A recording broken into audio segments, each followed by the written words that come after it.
Olá, seja bem-vindo ao meu canal. Meu nome é Marco Teles e hoje nós vamos meditar sobre a Epístola Universal de Judas, tá? E nós vamos estudar o que essa epístola tem a nos dizer e a nos ensinar sobre a palavra de Deus. Bom, a Epístola de Judas nos começa com a seguinte saudação: Judas, servo de Jesus Cristo, irmão de Tiago, aos chamados, queridos em Deus e conservados por Jesus Cristo. Judas, na verdade, era irmão de Tiago e irmão de Jesus também aqui, tá? Se você for ver lá nos evangelhos, Judas está citado entre os irmãos de Jesus.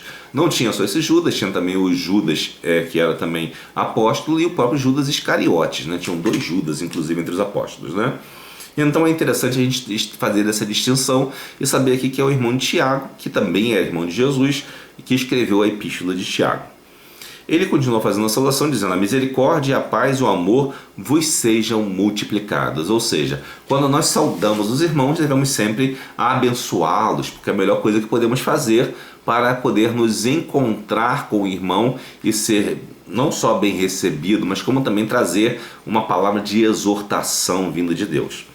Ele continua ainda no versículo 3, do versículo 3 ao versículo, deixa eu ver aqui, do versículo 3 em diante, na verdade, ele vai até o versículo 19, quase, da epístola. Ele vai fazer uma exortação aos falsos profetas, né? E aos ímpios e os falsos mestres. Ele vai dizer para nós tomarmos cuidado com eles. Versículo 3 diz o seguinte: amados, procurando eu escrever-vos com toda diligência acerca da comum salvação, tive por necessidade escrever-vos e exortar-vos a batalhar pela fé que uma vez foi dada aos santos. Porque se introduziram alguns que já antes estavam escritos para este mesmo juízo, homens ímpios que convertem de dissolução a graça de Deus e negam a Deus, único dominador e Senhor nosso, Jesus Cristo. Então nós vimos aqui que ele preferia até escrever com toda diligência acerca da salvação comum. Mas foi necessário, na verdade, que ele exortasse, que batalhassem pela fé, porque existiam pessoas que estavam destruindo a palavra de Deus.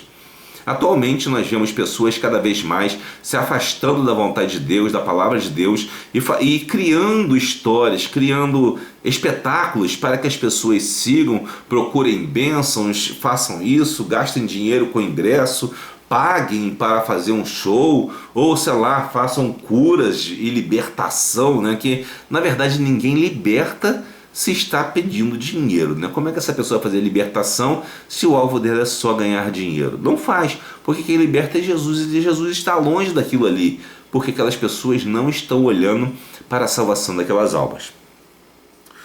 E é necessário que estejamos atentos a essas pessoas que trazem uma mensagem destruidora da mensagem do Evangelho. Hoje, os maiores inimigos do Evangelho são as falsas igrejas que não pregam a salvação de Jesus, pois estão enchendo a igreja de pessoas que estão indo para o inferno, enchendo falsas igrejas de pessoas sem salvação e que estão indo para o inferno. E quando algum se salva, é pela misericórdia de Deus que permite que essa pessoa ainda encontre a palavra de Deus.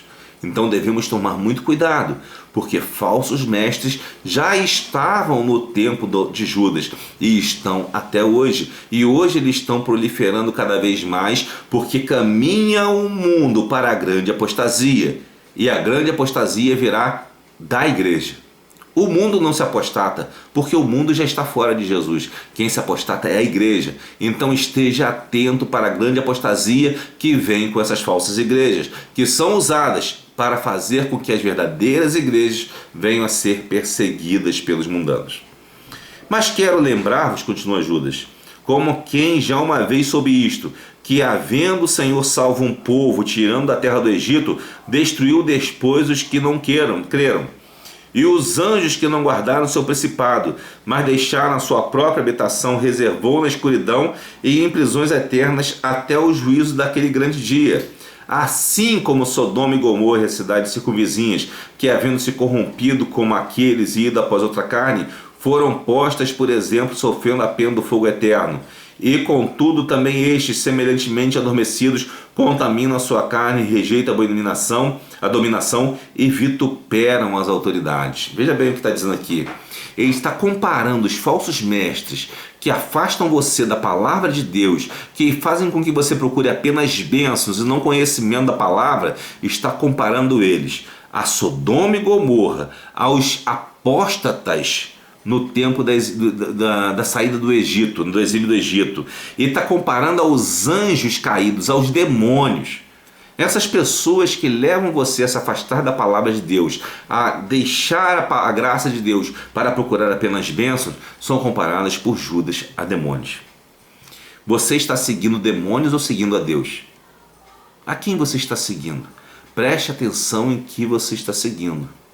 Essas pessoas nem leem a Bíblia nos seus cultos, e isto é muito sério. Ele diz ainda que esses estavam adormecidos, contaminaram a sua carne e rejeitaram a dominação e vituperam as autoridades. Você já deve ter visto algum pastor na televisão ou no rádio dizendo que se Deus não te curar, ele come a Bíblia. Tem uns pastores que dizem isso, uns falsos pastores. Não são pastores verdadeiros. Outro falso pastor diz que se Deus não te curar, ele quer ir para o inferno. Essa pessoa é exatamente esse sujeito que Judas está falando, o falso mestre. O que ele está fazendo? Ele está adormecido, ou seja, ele está pouco se importando se ele vai para o inferno ou não. Ele nem valoriza a Bíblia, ele só quer que tenha um resultado financeiro lá, então ele está adormecido no seu espírito. Contamina a sua carne, porque muitos deles acabam sendo pegos em adultério e saem da igreja e abrem outra, né? Por quê? Porque eles foram pegos? Não. É porque eles faziam e ninguém pegava. Quando pegou, saiu, né? Então você vê que são pessoas que rejeitam a dominação de Deus. O que é rejeitar a dominação de Deus? É rejeitar a palavra de Deus, porque a palavra de Deus diz que você tem que se submeter a ela. Aqueles que rejeitam a palavra de Deus querem que você coloque Deus na parede, entre aspas, que não é possível isso, para pedir bênçãos a Deus. Então estão rejeitando a palavra de Deus. Esses falsos pastores que eu estou dizendo, você já deve ter ouvido algum dizer, que dizem, se Deus prometeu te dar, ele tem obrigação de dar. Onde já se viu isso? Judas está falando deles aqui 2020 anos atrás, mais ou menos, ou 2000 anos atrás. Ele está falando disso. E às vezes nós, eu digo como povo de modo geral, né? não eu especificamente, mas alguns dizem, não talvez nem você, mas alguns seguem esses falsos profetas que vituperam as autoridades e rejeitam a dominação de Deus. Veja bem, eles são comparados aos sodomitas e são comparados também a demônios, e são comparados àqueles que rejeitaram a Jesus na saída do êxodo do Egito. E veja, ele dá um exemplo. O arcanjo Miguel, que não é um anjo caído, quando contendia com o diabo e disputava a respeito do corpo de Moisés, não ousou pronunciar juízo de maldição contra o diabo. Miguel disse o seguinte: o Senhor te repreenda. E olha que Miguel era um arcanjo. Como é que um sujeito hoje, um falso mestre, faz uma aposta com você que vai comer a Bíblia se Deus não te abençoar? Ou que prefere ir para o inferno se Deus não te abençoar? Isso é ridículo, isso é apostasia, isso é contra a vontade de Deus. Não siga os falsos mestres, procure sabedoria na Bíblia Sagrada. O versículo 10 ainda continua descendo a marreta desses sujeitos. Judas diz o seguinte: estes, porém, ao contrário de Miguel, que foi humilde, né, mesmo contendendo com o diabo, estes, porém, dizem mal do que não sabem, e naquilo que naturalmente conhecem, como animais irracionais, se corrompem. Ou seja, um pastor que defende essas coisas, que faz apostas com Deus para que você dê apenas dízimos caros para sustentar o orgulho e a vaidade deles, esse é como um animal irracional que se corrompe. É isso que a Bíblia diz desses sujeitos. E ainda o versículo 11, é muito duro esse texto, e às vezes as pessoas estão seguindo essas pessoas. Versículo 11 diz o seguinte: ai deles, porque entraram pelo caminho de Caim, o primeiro homicida, e foram levados pelo engano do prêmio de Balaão, o profeta que se vendia, e pereceram na maldição de Corá, o falso sacerdote que queria tomar o sacerdócio de Arão. E contudo também estes semelhantes, voltando aqui, pulei aqui sem querer, voltando, estes são manchas em vossas festas de fraternidade, ou seja, as festas do amor ágape, que existiam nas igrejas para comemorar um culto que tinha sido feito, né? Banqueteando-se convosco e apacentando-se a si mesmos sem temor. Tem pessoas que estão sentadas à sua igreja, estão até dirigindo na frente e que estão apacentando apenas a si mesmos. Eles não estão preocupados com sua vida, não estão preocupados com a sua salvação, não querem saber por onde você está indo, eles querem apenas que você deixe todo o seu dinheiro lá. Esses são os falsos mestres que apacentam-se a si mesmos.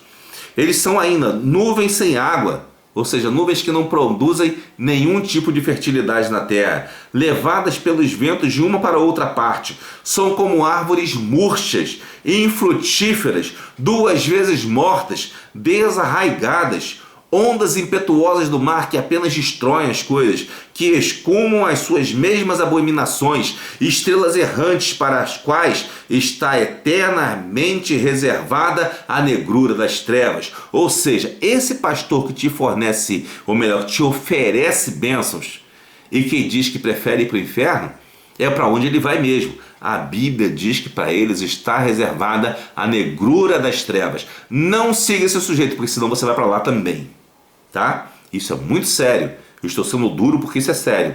E deste profetizou também Enoque, o 7º depois de Adão, dizendo: eis que é vindo o Senhor com milhares de seus santos, para fazer juízo contra todos e condenar dentre eles todos os ímpios, por todas as suas obras de impiedade que impiamente cometeram, e por todas as duras palavras que ímpios pecadores disseram contra ele. Estes são murmuradores, queixosos da sua sorte, andando segundo as suas concupiscências, cuja boca diz coisas muito arrogantes. Quando alguém diz que vai comer a Bíblia se Deus não fizer a vontade dele, essa é uma pessoa extremamente arrogante, murmuradora e queixosa, né? Que anda segundo as suas concupiscências, admirando as pessoas por causa do interesse. Ou seja, essas pessoas admiram as outras pelo interesse em tomar o que as outras têm. Cuidado com isso. Versículo 17. Mas vós, amados, lembrai-vos das palavras que vos foram preditas pelos apóstolos de nosso Senhor Jesus Cristo. Ou seja, ele está dizendo para você não ouvir esses falsos mestres com essas besteiras que eles falam, mas para procurar a Bíblia Sagrada, que é onde está o que os apóstolos disseram, né? Para fazer juízo contra todos e condenar dentre eles todos os ímpios. Voltou aqui só um minutinho. Os quais diziam, os apóstolos, que no último tempo haveria escarnecedores que andariam segundo as suas ímpias concupiscências. Nós estamos nos últimos tempos e esses falsos pastores são escarnecedores concupiscentes. Estes são os que causam divisões sensuais, que não têm o Espírito Santo de Deus. Ou seja, essas pessoas não têm o Espírito Santo de Deus. É ela que você vai seguir? Claro que não. Bom, por fim, Judas faz uma exortação final. Mas vós, amados, edificando-vos a vós mesmos sobre a vossa santíssima fé, orando no Espírito Santo, conservai a vós mesmos no amor de Deus, esperando a misericórdia de nosso Senhor Jesus Cristo para a vida eterna. Apiedai-vos de alguns que estão duvidosos, e salvai alguns, arrebatando-os do fogo. Tende deles misericórdia com temor, aborrecendo até a roupa manchada de sangue. O que está dizendo aqui? Que você primeiro deve salvar a si mesmo, no sentido de ouvir o que a Bíblia diz e não seguir esses falsos mestres. E depois tentar salvar aqueles que estão sendo tragados por esses falsos mestres, que estão sendo levados para o inferno por esses falsos mestres, para que não venham a morrer. E ele termina dizendo: ora, aquele que é poderoso para nos guardar de tropeçar e apresentar-vos irrepreensíveis com alegria perante a sua glória, Ao único Deus, Salvador nosso, por Jesus Cristo, nosso Senhor, seja glória e majestade, domínio e poder, antes de todos os séculos, agora e para todo sempre. Amém. Assim, ele encerra a carta, deixando essa orientação para nós, que sejamos fiéis a Deus e que não nos venhamos a corromper pelos falsos profetas que estão cercando as igrejas hoje para distrair as pessoas, levá-las para o inferno e cuja única finalidade deles é ganhar dinheiro e levar você para o inferno. Não deixe que isso aconteça. Convença-se de que a palavra de Deus é a coisa mais importante. Leia a Bíblia. Se você for nessa igreja e o cara não lê a Bíblia, ou se lê um textinho, logo sai da Bíblia e começa a falar em dinheiro, fuja dessa igreja, porque isso aí é um antro de perdição.